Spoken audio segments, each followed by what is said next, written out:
Halo sahabat wirausaha, bagaimana? Tadi kita sudah belajar mengenai strategi corong pemasaran dan juga fitur-fitur ajaib yang ada di WhatsApp bisnis.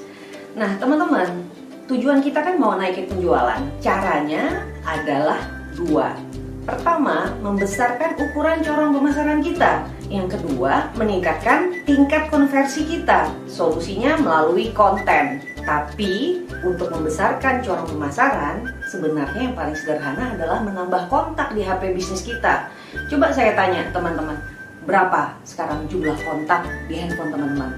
Yo, udah lebih dari 1000 belum? Kalau belum, berarti kita harus tahu nih cara menambah kontak di handphone kita seperti apa. Dan langsung aja kita tanya ke sahabat-sahabat saya ya. Jadi kalau aku di awal-awalnya dengan menambah kontak dari grup-grup WA yang ada. Terus yang kedua nih, dari message-message yang masuk di Google My Business atau yang DM ke Instagram, kita arahin semuanya juga ke WhatsApp Business. Sehingga komunikasinya lebih intensif, plus kita juga dapat kontaknya si calon konsumen atau yang udah jadi konsumen ini.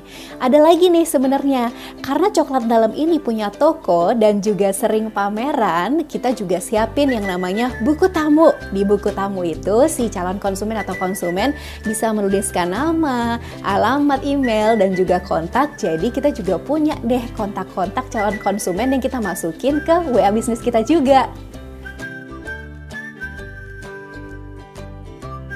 Nah teman-teman, kalau di saya yang bisnis jasa ini, jadi saya menggunakan dua pola. Yang pertama saya itu pakai berbayar, iklan berbayar, baik di sosial media maupun di website. Terus yang kedua, saya juga bikin konten-konten yang berbasis organik. Saya bikin konten yang nanti konten itu bisa dinikmati oleh para audien. Nah, dari traffic tadi, baik itu ad yang berbayar ataupun dari traffic yang organik, semuanya saya arahin ke yang namanya WA Business. Nah, di WA Business lah nanti saya akan lebih banyak berinteraksi dengan para calon konsumen saya. Jadi saya selalu menyiapkan brosur digital, baik mungkin simpelnya seperti price list ataupun sebuah poster yang saya buat khusus. Jadi ketika saya ketemu orang, saya langsung berkenalan sebentar, terus saya ngobrol, kira-kira ibu perlu seperti ini nggak? Atau mungkin bapak, saya punya produk seperti ini, saya share ya, boleh saya minta nomor bapak? Nah, di situ biasanya saya pakai ada satu fitur dari WhatsApp Business ataupun WhatsApp biasa, itu dengan mengetikkan di browser wa.me/62 nomor handphonenya. Fiturnya bisa kita lihat di gambar berikut. Nah, dengan ini kita tidak perlu capek-capek nge-save dulu nomornya sampai nomornya nanti muncul di kontak WhatsApp kita. Jadi dengan wa.me/nomor telepon ini bisa langsung menuju ke WhatsApp orang tersebut. Nah, kita sapa sebentar. Halo Pak, nama saya Rizky, bisnis saya ini.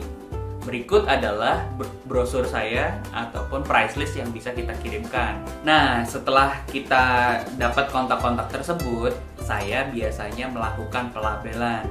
Misalnya di kontak saya ada namanya Bambang, itu banyak banget. Bambang siapa ya? Saya kan suka lupa. Nah, makanya sejak saat itu saya selalu melabel siapapun yang saya catat, nomor-nomor tadi nih yang sudah kita kumpulkan, itu kita label. Misalnya Joko beras organik, karena customer beras organik saya. Atau saya dapat customer saya itu dari e-commerce misalnya, Bowo Tokopedia, atau Santi Shopee. Nah, itu saya labelin satu-satu. Kenapa? Ya karena saya harus tahu siapa orang ini, dari mana asalnya, sehingga akan relevan ketika kita akan menghubunginya lagi dengan fitur-fitur yang akan kita jelaskan nanti. Menarik nih Mister.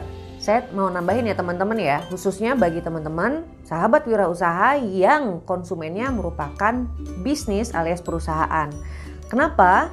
Hal ini penting selalu melabelkan bukan hanya nama perusahaannya Mister. Saya juga melabelkan bahkan jabatan yang bersangkutan. Misalnya Bapak Joko, perusahaan X, jabatannya ketua divisi pelatihan, atau misalnya Ibu Tiwi, manajer program kewirausahaan. Selalu saya lengkapi dengan jabatan-jabatan itu. Buat apa? Supaya lain waktu ketika kita silaturahmi, kita bisa mengajukan pertanyaan bukan sesederhana apa kabar Pak, sehat, tapi kita juga bisa menyampaikan pertanyaan-pertanyaan yang lebih spesifik dan itu meninggalkan kesan, wah, Bu Dewi ingat ya dulu saya kerjaannya gimana. Nah, itu yang mungkin bisa meninggalkan kesan tertentu untuk calon klien kita jika bergerak di bidang jasa. Nah, kan penting banget kan, label itu sangat bermanfaat. Tapi ada satu lagi yang nggak kalah pentingnya. Mereka juga punya kontak kita.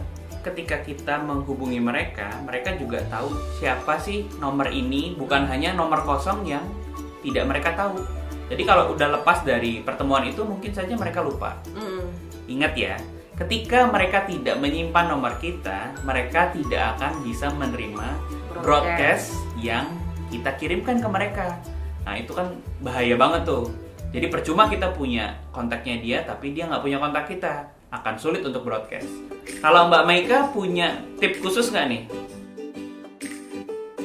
Aku juga punya strategi nih. Jadi aku simpan nomor kontaknya Coklat Dalam online di handphone aku sendiri. Terus kalau kita lagi punya lawan komunikasi, biar supaya nyimpennya gampang di lawan komunikasi kita, aku kirimin deh nomorku sendiri.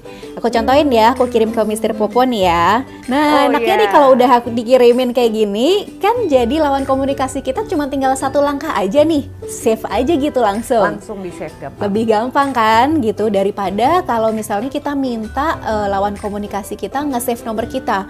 Mereka harus buka dulu di phone book, masukin nama, terus masukin nomor handphone, masukin alamat, apalagi gitu informasinya, baru di-save. Ada 3 langkah nih. Jadi lebih enak kirim aja langsung nomor kita. Terus ada juga nih Mr. Popo sama Mbak Dewi. Jadi di akhir transaksi kita juga akan mengucapkan nih, terima kasih sudah melakukan transaksi di kami. Kalau misalnya ada keluhan atau masukan, bisa di-save nomor kami untuk menyampaikannya. Jadi memang ada ajakan khusus untuk teman-teman lawan komunikasi kita, calon konsumen atau konsumen, itu untuk menyimpan nomor kita. Satu lagi nih, jadi ini yang kita rencanakan dicetakan selanjutnya adalah di kemasan ini kita akan pasangin QR code-nya juga. Nah, QR code ini kalau misalnya ada konsumen yang benar-benar sudah punya desire nih, tertarik buat beli, tapi nggak pengen beli hari itu juga, ya udah, jadi bisa scan di kemasannya. Habis di scan di kemasan, terus bisa kita konekin juga ke WhatsApp bisnis kita. Jadi biar lebih banyak kontak kita yang ada di WhatsApp bisnis. Nah, setelah ini proses yang nggak kalah pentingnya adalah menyimpan, mencadangkan, atau mungkin bahasanya membackup nomor-nomor tadi nih. Seringkali kan ganti handphone misalnya, atau beli handphone baru yang lebih bagus. Alhamdulillah. Nah, kadang-kadang lupa kan, wah ini tadi kemarin kita simpan di handphone yang lama. Nah itu kan bisa jadi kita kehilangan kontak yang mungkin udah bertahun-tahun kita simpan kan. Caranya gimana? Mungkin buat teman-teman yang menggunakan handphone Android, bisa menggunakan Google Contact, itu gratis. Jadi teman-teman selalu, kalau saya yang lakukan adalah menyimpan nomor telepon itu sesuai peruntukan emailnya. Misalnya ini saya punya kontak beras organik, maka saya akan save di email, di kontak. Jadi saya pilih ada kontak beras organik, saya simpan di situ. Pelanggan toko kuenya saya akan simpan di email toko kue itu. Jadi semua akan langsung terbackup di email. Jadi kemanapun saya pergi, atau misalnya saya punya pegawai di handphonenya, bisa saya instalkan email tersebut, langsung kontaknya akan pindah ke sana. Itu mempermudah. Tapi kalau mungkin teman-teman menggunakan handphone lain, misalnya katakanlah iPhone, nah itu juga sama. Itu kalau disimpan di dalam kontaknya, maka secara otomatis akan terbackup di Apple Contact ataupun iCloud. Dan jangan lupa simpan backupnya juga. Jadi kontak itu bisa kita tarik kok semuanya ke dalam komputer, biasanya dalam bentuk file tertentu ataupun disimpan di dalam harddisk komputer teman-teman. Teman-teman, aku punya tambahan nih. Nah, biasanya nih kejadiannya saya banyak menemui para pelaku usaha ini yang dia lupa password emailnya. Nah, biar nggak lupa, teman-teman saya kasih tips. Kalau saya nih ya, nyimpen backup untuk password dan email biasanya pakai aplikasi di Android kita, namanya Catatan. Ini saya tunjukkan contoh backup akses ke email saya. Nah, ini juga penting teman-teman, penting karena nanti ketika teman-teman itu misalnya nih ganti handphone ataupun nanti misalnya teman-teman mau login ke gadget yang lain. Saya tambahkan teman-teman, selain di backup ke catatan, biasanya saya juga ngasih yang namanya keamanan ganda bagi setiap akun sosial media saya, termasuk juga di email. Fungsinya buat apa? Ya menghindari kejadian bajak dan sebagainya. Terus, nah ini juga penting teman-teman, upayakan jangan sering ganti yang namanya nomor handphone dan nomor WA, karena banyak sekali kejadiannya kayak gini. Nomor WA-nya bisa jadi menggunakan nomor handphone yang lama, tetapi nomor untuk handphonenya yang bisa di SMS itu pakai nomor yang baru. Nah, cilakanya kalau teman-teman mau masuk ke akun sosial media dan butuh verifikasi nomor kontak, nah SMS-nya nggak bakal masuk. Maka dari itu saran saya, kalau untuk bisnis, nomornya tetap dijaga, baik itu untuk WA maupun untuk nomor SMS-nya. Nah, satu lagi nih tambahan saya teman-teman. Kalau teman-teman itu menggunakan WA bisnis dan sudah punya nama bisnis, saya sarankan jangan juga diganti. Kenapa? Ya nanti kalau teman-teman itu mengganti nama WA, misalnya nih, saya kan punya WA bisnis dengan nama Satu Asa tapi ejaannya lama, Satu Asa.